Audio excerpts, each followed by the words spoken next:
поет хор.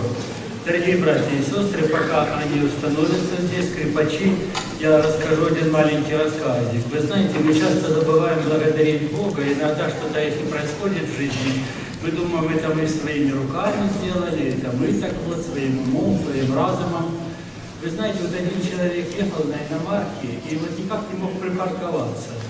Вот ему надо очень было срочно стоянка, чтобы была, потому что важная встреча предстояла у него, от которого зависело его материальное благополучие. И вот он взмолился, говорит: Господи, ну дай мне место, чтобы я мог припарковаться, помоги, я буду в собрания ходить и по воскресеньям, и по вторникам, и на разборе слова буду оставаться, участвовать. Ну помоги мне, Господи. И тут он видит место свободное, он поднимает глаза к небу и говорит: Господи, не надо, я уже нашел.